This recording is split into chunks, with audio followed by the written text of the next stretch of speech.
The causes of tension between Russia and Ukraine, culminating in Russia's special military operation in February 2022, did not develop overnight.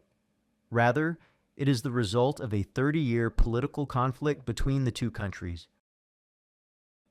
Going back to 1922, Ukraine joined the Soviet Union as one of the founding states and was called the Ukrainian Soviet Socialist Republic. Prior to this, Ukraine had been enslaved for many centuries and divided among various powers in Europe. After experiencing World War I and World War II, the 1980s saw an increase in instability among the member republics. The Soviet Union officially collapsed on December 20th, 1991, leading to the complete independence of its member republics, including Ukraine. After gaining independence, the Ukrainian government implemented a policy of Ukrainization, making the Ukrainian language the sole official language of the country. Russian, in fact, is the official language of the Soviet Union, widely used, especially in the eastern and southern parts of Ukraine. According to the 2001 census, 68% of the population declared Ukrainian as their mother tongue, and 29% declared Russian as their mother tongue. About 3% of the population used other languages. The majority of people use Ukrainian as their mother tongue and know Russian as a second language. In the autumn of 2003, Russia unexpectedly built a dam at the Kerch Strait, extending from the Taman Peninsula towards Ukraine's Tuzla Island. The Russians provided several reasons for constructing the dam, but Ukraine viewed it as a threat to their territorial integrity. The Ukrainian government declared that it would spend any necessary amount to bolster security at the Tuzla border.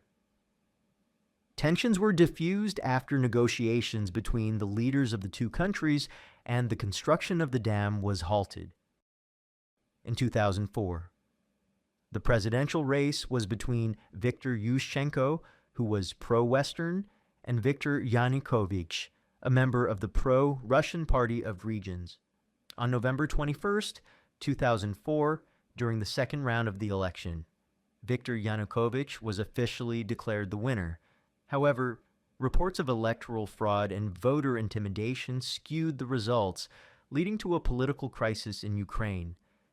The situation became even more tense after the poisoning of Viktor Yushchenko with dioxin during the election campaign, which severely disfigured his face. This announcement ignited massive protests, marking the beginning of the Orange Revolution. From November 22nd, 2004, hundreds of thousands of Ukrainians gathered at Maidan Nezalezhnosti, the Independence Square in Kiev, demanding justice, democracy, and fair elections. The protesters chose orange, symbolizing Yushchenko's campaign. These color revolutions were accused by Moscow of being orchestrated by Western countries, causing internal divisions in Ukraine. After a re-election at the end of December, the pro-Western politician, Viktor Yushchenko, won with 52% of the vote and became the country's third president. During Yushchenko's tenure, Russia twice halted gas supplies to Europe through Ukraine. This was one of Ukraine's main sources of income.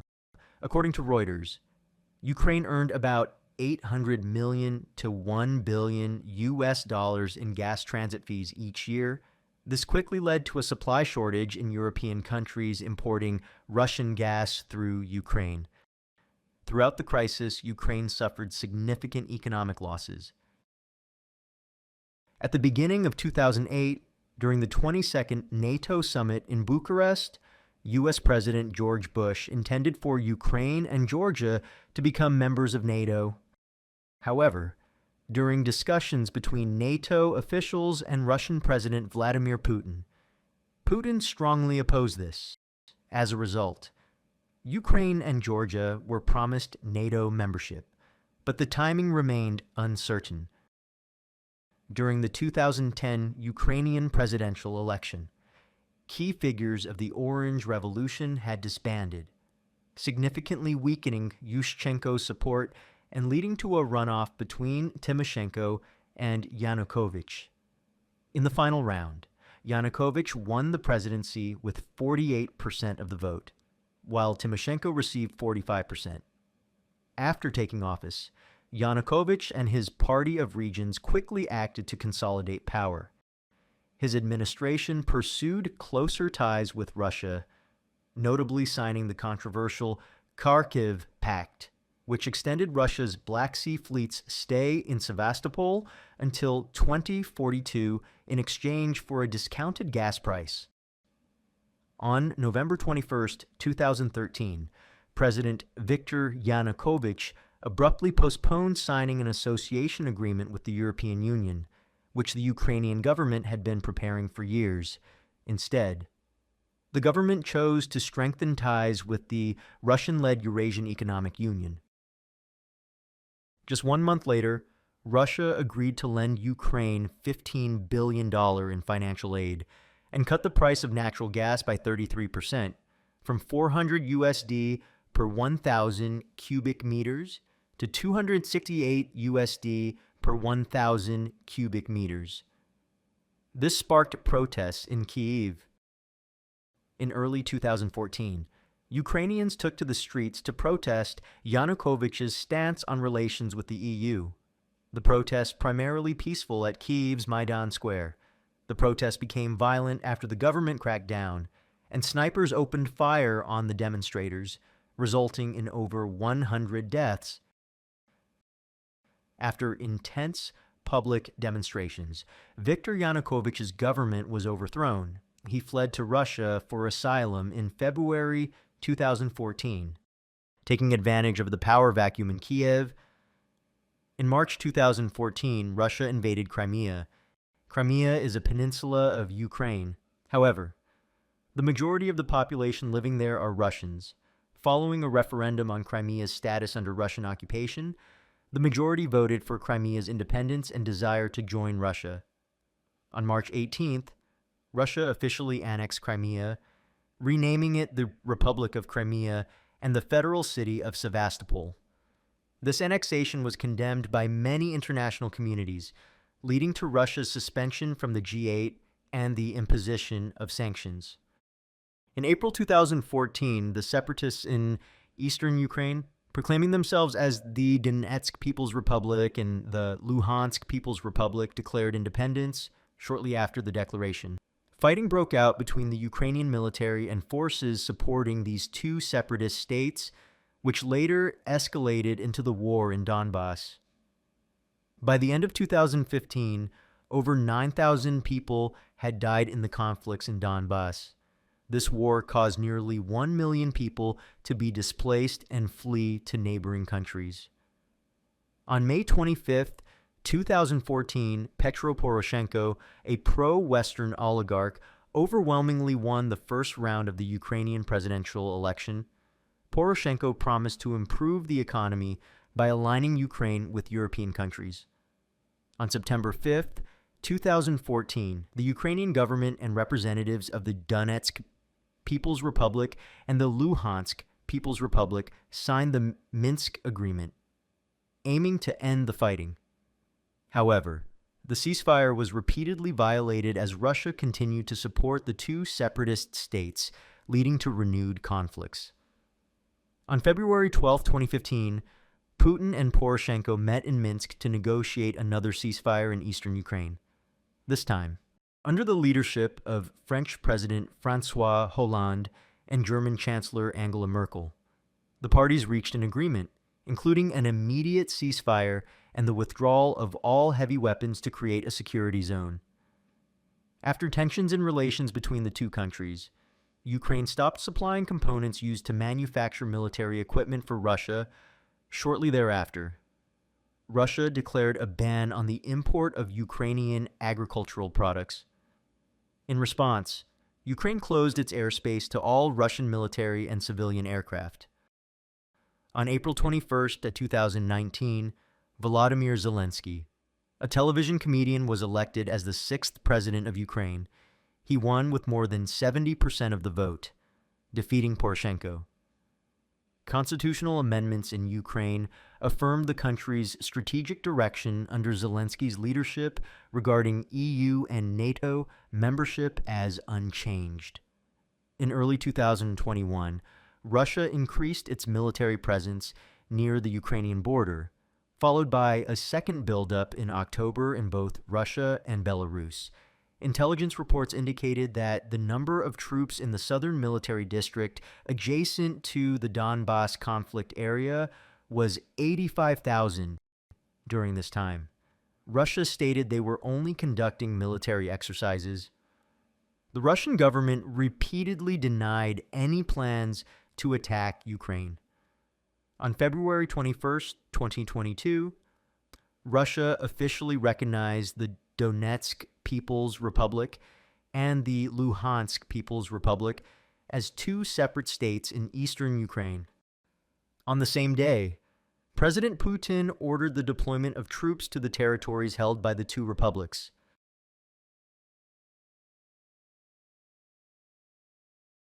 Despite repeatedly denying plans to invade Ukraine, at around 6 a.m. on February 24, 2022, Russian President Vladimir Putin announced a special military operation aimed at the demilitarization and denazification of Ukraine. Minutes after Putin's announcement, Russia launched a comprehensive attack on Ukraine.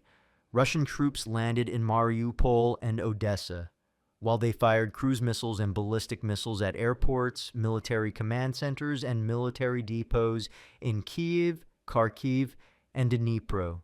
At 6:30 a.m., Russian forces infiltrated by land near Kharkiv.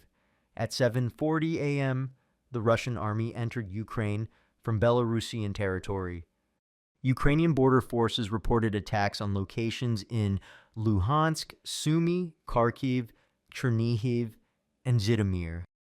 About an hour later, the Ukrainian Ministry of Defense announced that they had shot down 5 Russian planes and 1 helicopter in Luhansk at 7 a.m. local time. Zelensky announced the imposition of martial law. He ordered the Ukrainian army to inflict maximum losses on the Russian army. Zelensky also announced that relations between Russia and Ukraine had been severed. In a directive meeting of the Ukrainian government, sources reported that Russian troops had invaded Ukraine from the north. The Russian army was said to be operating in Kharkiv, Chernihiv, and near Sumy. The press in Ukraine reported that the Ukrainian army had repelled an attack in Volyn Oblast. At 10:30 a.m., the Ukrainian Ministry of Defense reported that the Russian army in Chernihiv Oblast had been halted. While a major battle was ongoing in the Kharkiv area, in the Mariupol and Shastia areas, the Ukrainian army had completely regained control. The Ukrainian army claimed that 6 planes, 2 helicopters, and dozens of Russian armored vehicles had been destroyed. The Russian side denied this. At 11 a.m., Ukrainian border guards reported a breach of the border defenses in Vilcha, Kiev Oblast, and border guards in Zhytomyr Oblast were shelled by Russian rocket launchers. At 11:30 a.m., a second wave of Russian missile bombings targeted the cities of Kiev, Odessa, Kharkiv, and Lviv. Heavy ground fighting was taking place in Donetsk and Luhansk. By around noon, Russian troops from Crimea advanced towards the city of Nova Kakhovka in Kherson Oblast. By the end of that day, Russian forces had gained control of the North Crimean Canal. Ukraine had closed this canal in 2014, immediately after Russia annexed Crimea. It was known that the North Crimean Canal was the main water supply for Crimea, accounting for up to 85% of the island's water consumption. After 11 p.m. that day, President Zelensky ordered a full military mobilization. All men aged 18 to 60 in Ukraine were prohibited from leaving the country. As Russian troops approached Kyiv, Zelensky urged citizens to prepare Molotov cocktails to block the advance of Russian forces. The mayor of Nova Kakhovka, Vladimir Kovalenko, confirmed that the city had been captured by Russian forces, with fighting occurring in the streets. At the same time, Russian tanks entered Sumy. Russia had completely surrounded Kherson and Berdyansk. In the second round of negotiations, Russia agreed to open humanitarian corridors for the evacuation of civilians. On March 5th, Russian armed forces announced a ceasefire to organize humanitarian corridors from Mariupol, allowing about 200,000 civilians to evacuate from the city, which was already lacking water and electricity. The Russian Ministry of Defense announced it would open 6 humanitarian corridors. The Ukrainian government criticized this announcement because only 2 of them led to other Ukrainian territories, while the remaining corridors led to Russia or Belarus.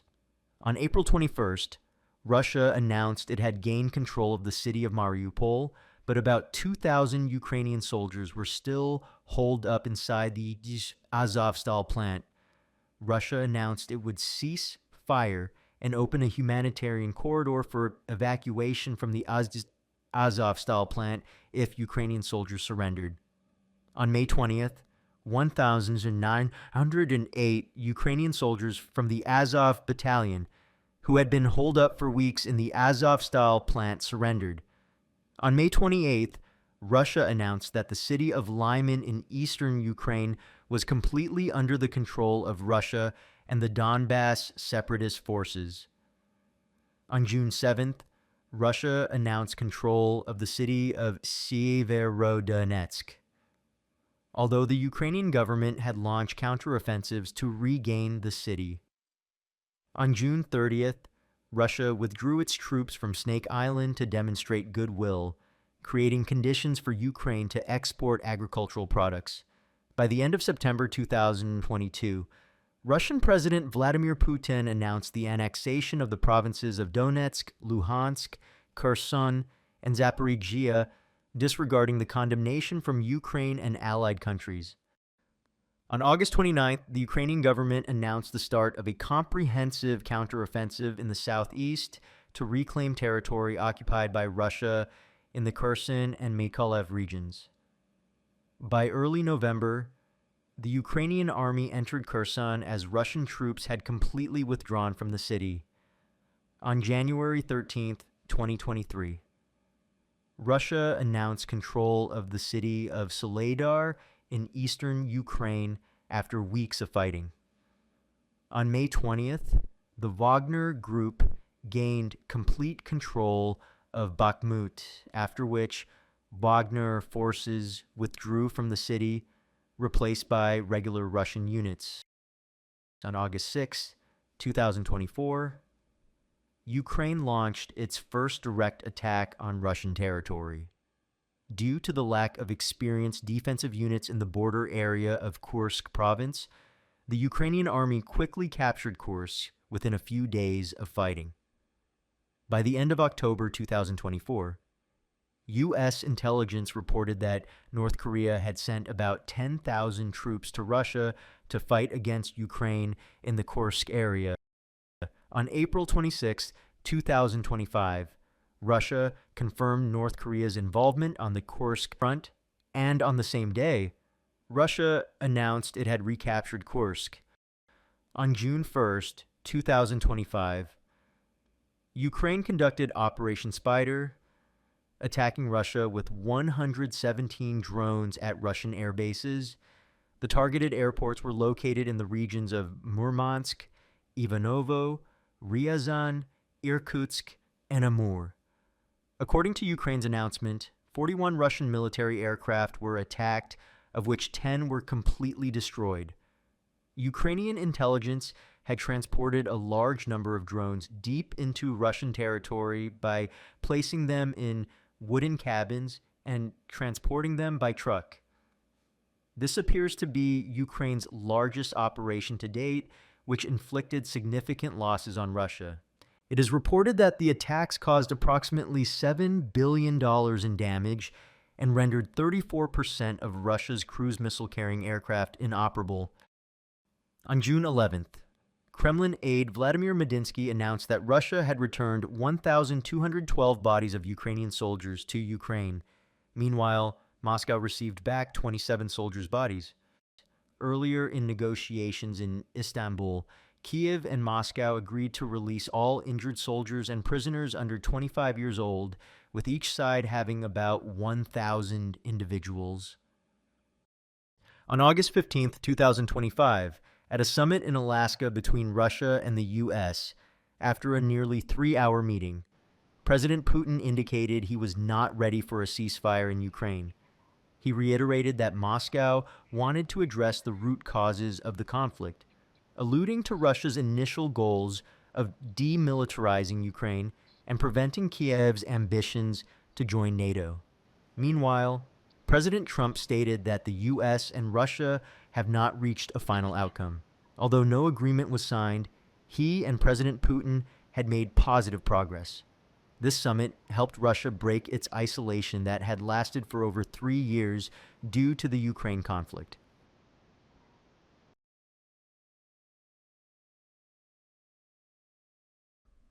Sources from Russia and Ukraine are said to have exaggerated the number of casualties to demoralize the opponent. Below is the casualty statistics confirmed by identity by the United Nations and related parties.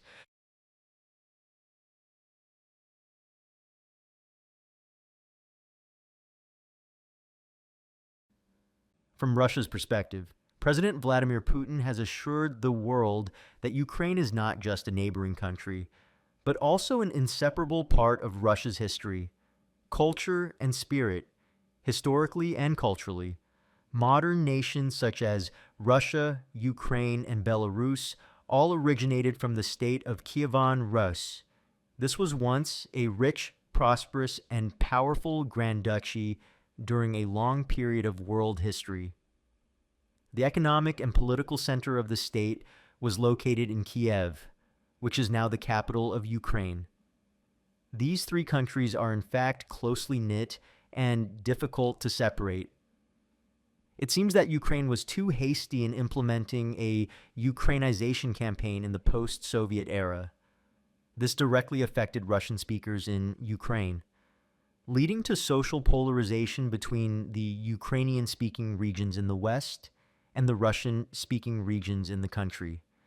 This is not just a language issue, but also relates to other political factors and concerns the survival of a country, politically and militarily. Russia believes that Ukraine's deployment of a pro-Western foreign policy and its bid to join NATO has narrowed Russia's position on the international stage. Accepting Ukraine into NATO could also pose a threat to Russia, as it would extend a hostile military alliance right up to Russia's borders. International relations norms and practices always limit the freedom of a sovereign country to act in its own interest if those interests are seen as a threat to another country. Under President Kennedy, it was declared that Cuba, a sovereign country, had no right to possess missiles from the Soviet Union as they would threaten the security of the United States. The U.S. would be justified in using force against Cuba to prevent this.